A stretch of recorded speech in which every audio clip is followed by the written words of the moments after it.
See how wide-angle lenses can create depth in an image and doesn't always have to be distorted if you keep certain things in mind. Let's roll that intro.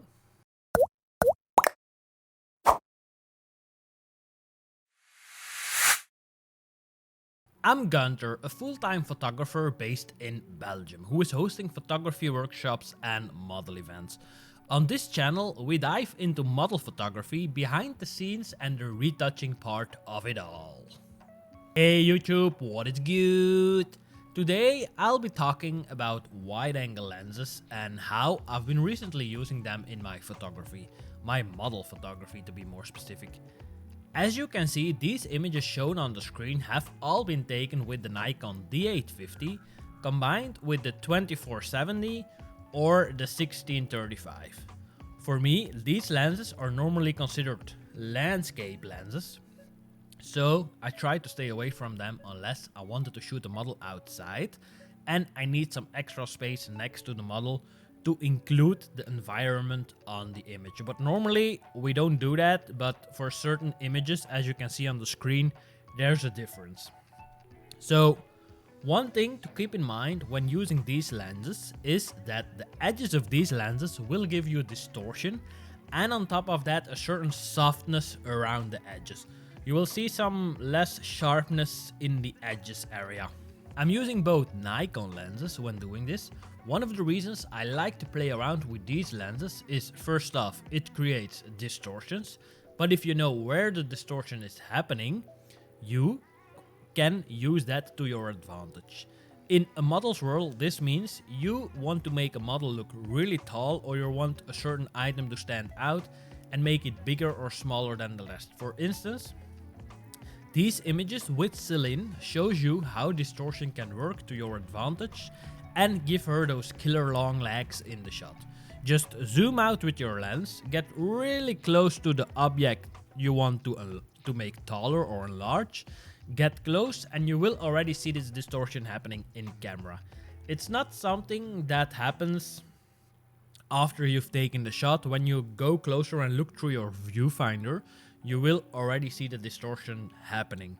So that way, make sure if you use this technique, you check all your corners, because there is one little catch, and that are the corners of these images. If you put a model or a model's face or something important of your picture on one of the corners, the lens will distort it, but not in a good way. You will get crazy distorted faces, and that's something we do not want, or at least not what I want. You can see that on the edges the heads get really stretched out because the lenses are a little bit curved, and when the heads get stretched out you get those really long heads, which is funky.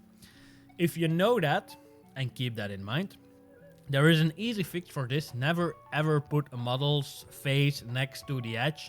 For instance, a face, give the image, when capturing it, a bit more space. That means some extra space above, beyond, left and right.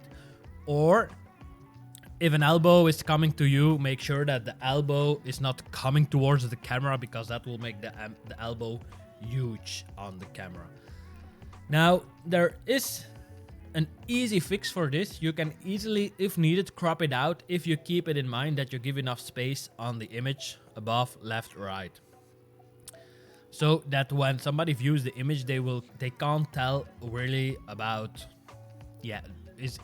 why is there no distortion, they will go. But because you've cut or cropped the image in, the distorted parts will fall off.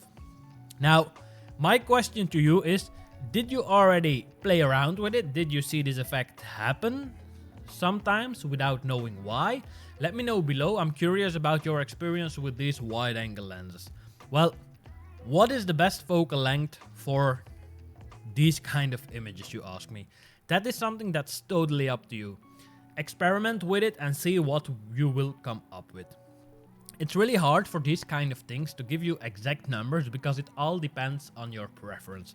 Just play around with it and see what works and see what doesn't work, so you know you can prevent that in the future.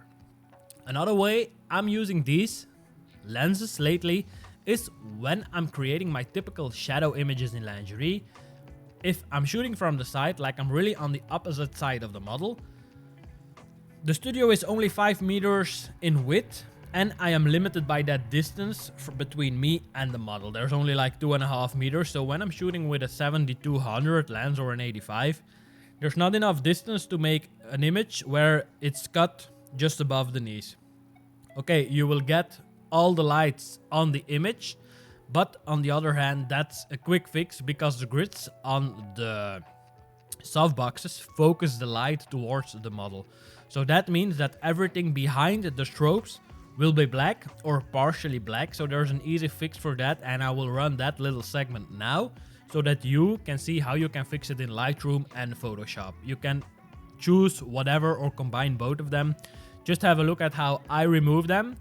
And if you got questions about this, let me know below. And let's roll that little segment now. So this is one of the images shot with Celine, and you can tell that it has some lens distortion in it. On the right side, you can see the metadata, which states that this is shot at 17 millimeters. Now, if you want to be really picky, you can tell that the shoe is stretched out on the edge, because this would be the edge.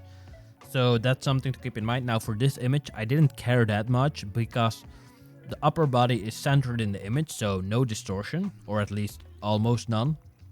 And then the feet is stretched a little bit, the heel, but I don't care about it because it's okay the way it is. Now, if we look to the second image, this is not the way to go, because you can tell that the leg is unnatural, it no longer suits the image. And you can tell that it is distorted by the tripod that splits open, like this one goes to the right, this one goes to the left, so it goes in a V shape open. So we didn't choose that in the end. This image was chosen, and this image looks totally fine for me. There is at least distortion, but not to a certain point that you go like, oh, that's unnatural. The same with this. You can still see that the feet is pretty large, but in the end, I like the vibe in the image, so I didn't care that much. And if it's a specific style you want to go for, just do it. Don't hesitate. Just make your images you want to make. Now, these are the images shot with the 1024, and this is shot at 15 millimeters.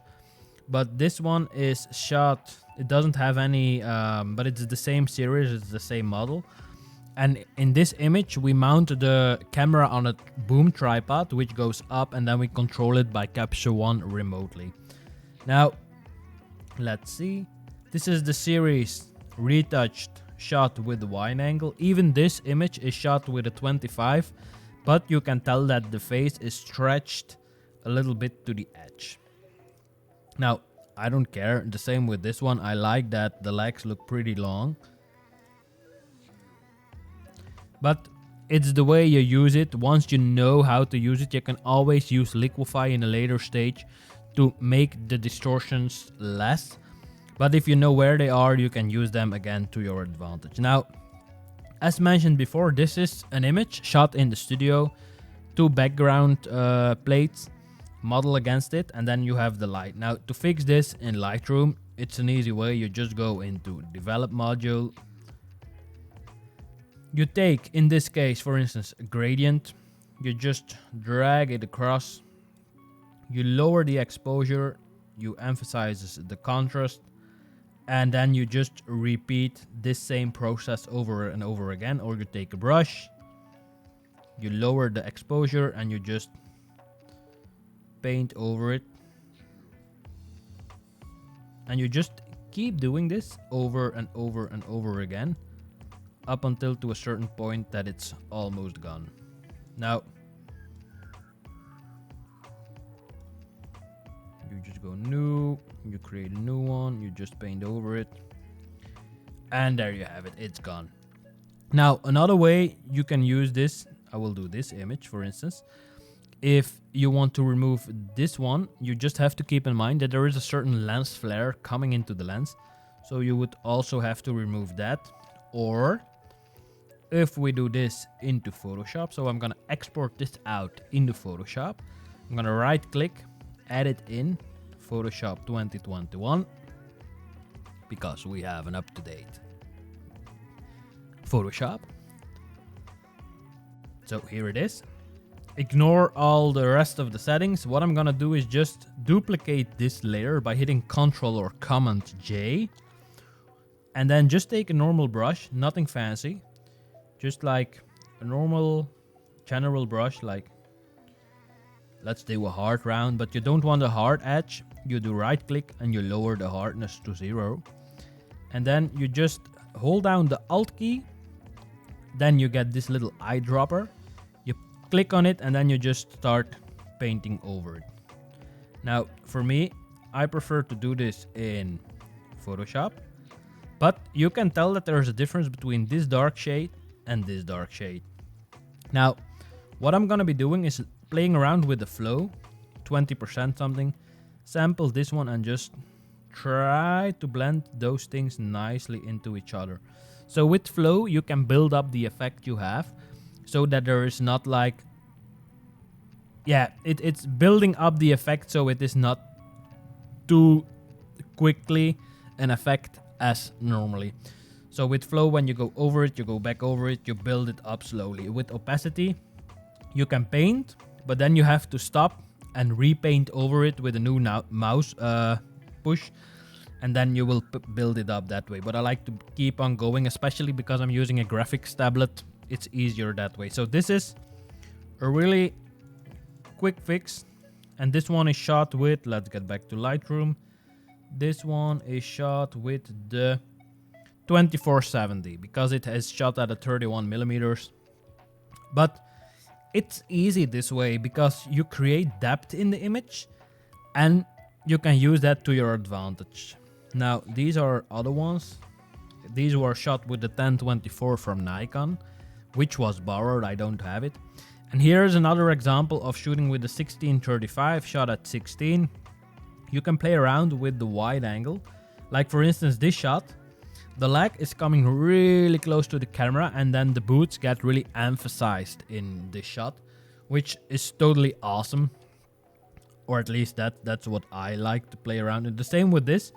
When you shoot this from the ground up, the head would look really huge. But because I was on a ladder and this one is shot with a 1635 again, when I'm up here and aiming down, I try to get the face almost centered in the image. The same here, the same here. Now you can see that this arm is pretty long, but I like the vibe in the image, so who cares? This one the same. 1635 as you can see here. And all these images are shot with the 1635. And here you can see that there's some distortion going on with the feet because it's stretched out from left to right. But again, if you know where the distortion is, you can use that to your advantage and play around with it. So let's jump back into the main segment and let's keep watching this little video. So head out, try it out, try to play around with different wide angle lenses. Or even your kit lens, but don't be afraid to play around with it and break some rules to be creative. And just create images. Don't go and thinking about it too much, but know that when you're using wide angle lenses, you will get distortion and that you can use it in your advantage. If you've liked this video, don't forget to hit that little like button. It will help the channel out really, really much. And that's it for this week. Hope you've enjoyed it, and I'll see you when I see you. Ciao, ciao.